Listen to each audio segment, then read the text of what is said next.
And that could very well have been it, Mr. President. And so I want to thank you as President and the leadership of the Senate for making it possible again for this formal valedictory session, which is now holding in the presence of the family, as is our custom of this Senate, as we are doing today. And you have just read a very powerful tribute. Very powerful tribute. I've not listened to a more moving and more passionate tribute delivered here on this floor.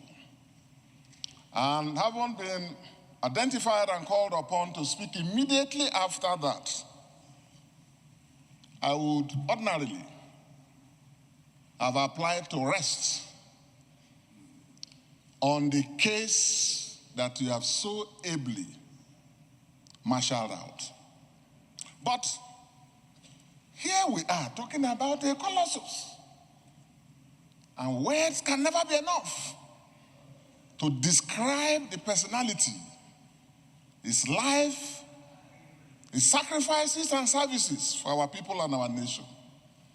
Talking about Pa Clark reminds you immediately about the story of the blind man and the elephant.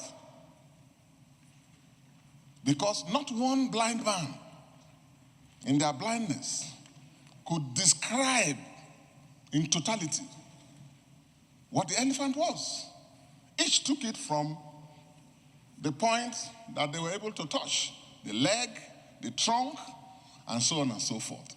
That's what happens when you are told to make comments about personalities like Pa Clark that are done this world once in a while, living to a ripe, overripe age of 97, and contributing from the beginning of his youth with his virility and retaining his acuity of mind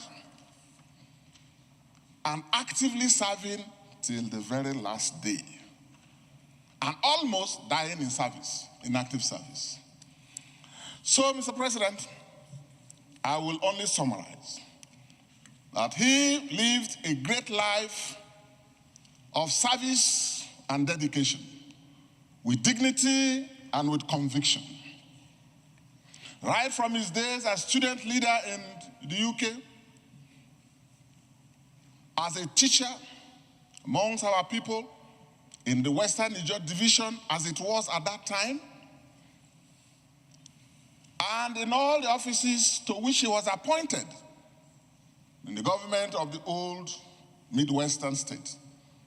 His work with General Ejo, his work with Brigadier Ogbemudia, with whom he worked as Commissioner of Education, Commissioner for Finance. And as I said, and this is very significant, the Senate leader in his very eloquent motion talked about Pa Clark's efforts in building what has become the University of Benin, a fact that most people may not readily remember. Did it under General Ogbemudia's direction. But for me, I probably wouldn't be standing here, but for the schools, the secondary school that Pa Clark, as Commissioner for Education in the Western region, built in Torebeni. And he later told me and called the contractor, the late Chief N.K. Pobeni, that he directed to build that school, Government Secondary School Torebeni, which I later attended. There were no schools. And the one in Government Secondary School, Agbero-Oduni. And his work in the Esenaibe College and all of that. The story of our people, my people, would probably not the same, but for the efforts of Paklag as an educationist. No wonder later in his life, even at that old age, he used his meager resources to start the Edwin Clark University. I'm talking of education alone. But beyond this, he led our people. A number of people readily talk about Pandev, whose national chairman is here. And I speak not for him. I can also see the president of the Joint National Congress that I had the honor of serving, Professor Kaba, as the national legal advisor, which I was. And all of us benefited readily from his mentorship. And he guided and supported all of us. As governor for 8 years, his house was always free for me to consult, and for all our colleagues, including Mr. Senate President, all of us from that region, and even far beyond. And he kept doing that to the very last. He was chairman of the INC Board of Trustees. He and our leader, Harold Dapabriye of blessed memory, Chief Melford Okilo, blessed memory, in whose company he has gone to join now, working with their colleagues and allies within the region, Eyo Ita, Udo Doma, all Ogbemudia, Ejo, Dafinone, all of them across, they were all working together. Marere, all of them were working together. Paklag, truly, is the last of the titans.